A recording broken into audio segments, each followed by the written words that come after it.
समय की मर्यादा है।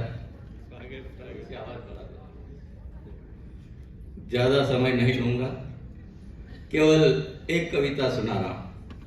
पसंद आई एक तो और सुनाऊंगा, और नहीं आएगी तो फिर जब तक पसंद नहीं आएगी तब तक सुनाऊंगा। क्या बढ़िया बढ़िया। अच्छा, कविता सुनाने से पहले एक बात बता देना चाहता हूं कि मैं कोई गीत वीत नहीं गाता, गीत कवित्री गाती है, क्योंकि उनकी आवाज बांसुरी जैसी होती है, अपनी तो बांसुड़े जैसी। इसलिए कवित्रियां गजल सुनाती है, मैं गजला सुनाता हूं। अब आप कहेंगे कि क्या फर्क होता है गजल और गजले में? तो भाई साहब उतना ही फर्क होता है जितना बांसुरी और तबले में। अब बांसुरी चूमी जाती है और तबला ठोका जाता है। बढ़िया बढ़िया। आपको समझ में आएगा, इतना पूरा सदन जोरदार तालियां।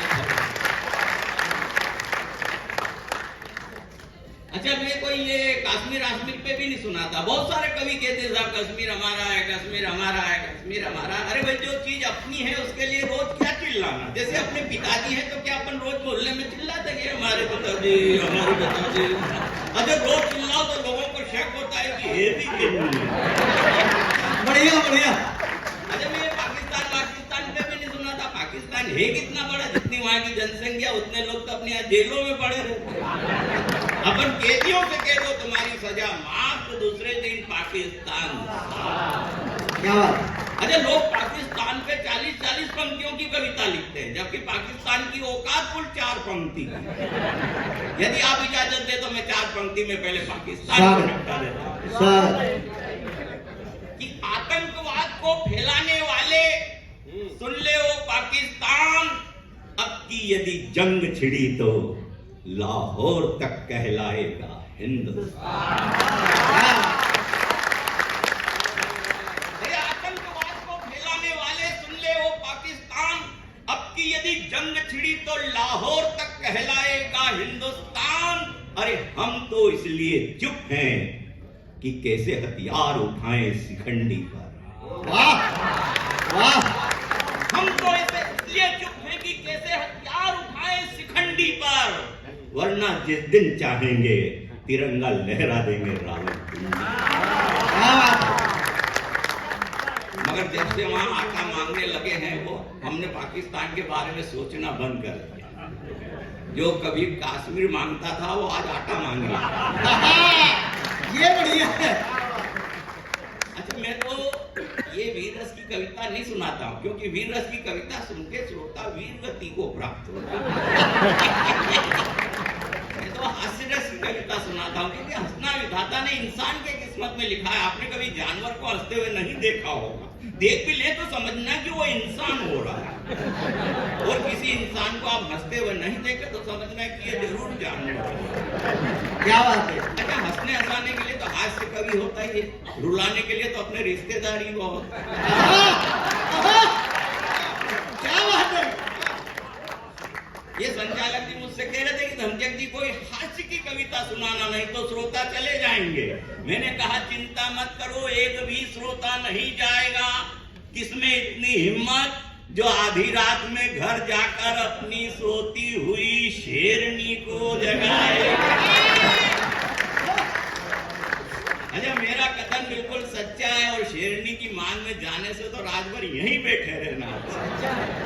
बढ़िया बढ़िया। कई तरह की स्थिति। अच्छा, ये आपका गुजरात, पूरे हिंदुस्तान में जितने भी प्रांत हैं उसमें सबसे अच्छा अगर कोई प्रांत है तो वो है गुजरात।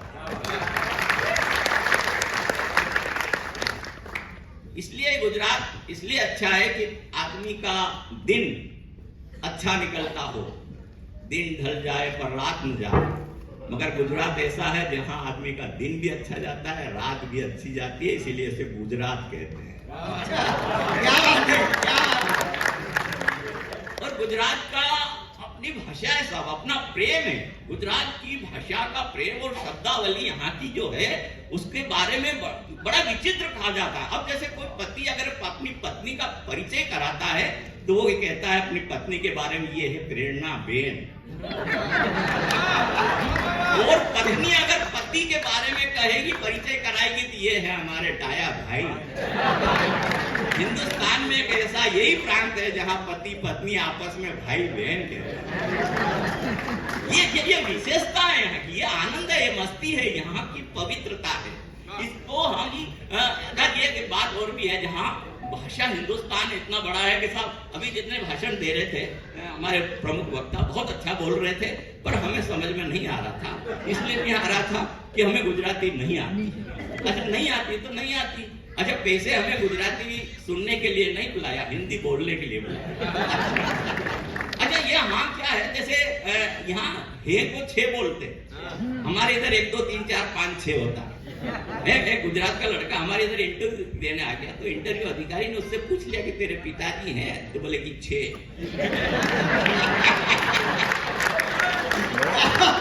इंटरव्यू अधिकारी बेहोश हो गया।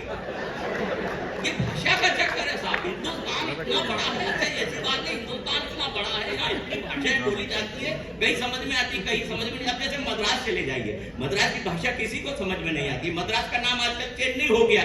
मैंने एक मद्रासी से पूछा इसका नाम चेन्नई क्यों है? अरे बोले मद्रास के लोग लुंगी पहनते हैं और लुंगी में चेन नहीं, इसलिए चेन्नई। बढ़िया। अच्छा हरियाणा चले जाइए, हरियाणा की लठ छाप भाषा, वहां कितनी बजे को कहते हैं के बाजेगा। मैंने हरियाणी व्यक्ति से पूछ लिया क्या के बाजेगा, तो बोला कि लठ बाजेगा। मैंने कहा घड़ी में के बाजेगा, वो बोला घड़ी में बाजे या 2 घड़ी में बाजेगा, लठ नहीं। ये हरियाणा। और ये हमारा उत्तर प्रदेश से आदरणीय नीडर जी हमारे बहुत वरिष्ठ कवि हैं, फैजाबाद रहते हैं, फिरोजाबाद। और उत्तर प्रदेश की भाषा भी बड़ी विचित्र है। अच्छा देखो अब आप ये हमारे इधर मालवा, हम मालवा के राजस्थान रतलाम में हमारे यहाँ कोई बड़ी महिला होती है, अपने लोग अपनी माँ को भी बाई बोलते हैं। बाई बड़ा सम्मान का शब्द होता है, और उत्तर प्रदेश में किसी महिला को आप बाई बोल दो, झगड़ा हो जाता है। ये भाषा का चक्कर है। मैं यहाँ गया इनके नीडर जी के यहाँ, मैंने कहा सर ये नीडर जी के घर का रास्ता यही है, बोले हो। दूसरे से पूछा नीडर जी के घर का रास्ता यही, बोले हो। तीसरे से पूछा था नीडर जी के घर का रास्ता यही, बोले हो।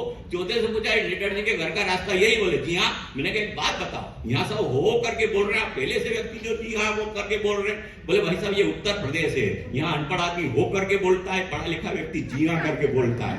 मैंने कहा तो फिर आप पढ़े लिखे हैं? वो बोला हो।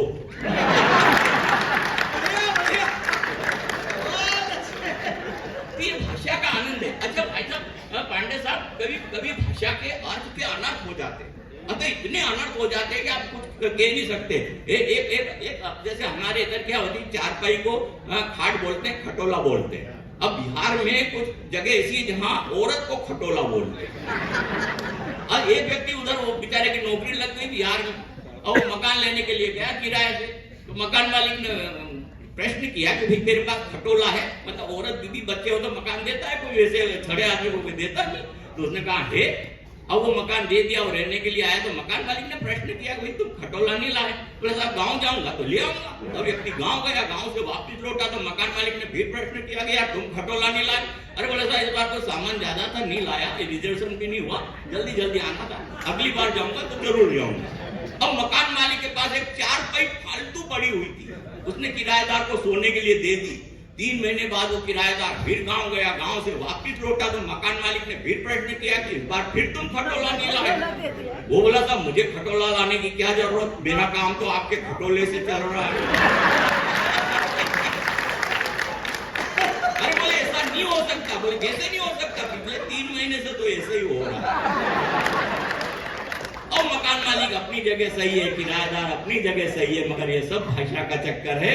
इसलिए हिंदुस्तान की सर्वमान्य भाषा होना चाहिए, और वो होना चाहिए हिंदी। एक बार हिंदी के सम्मान में पूरा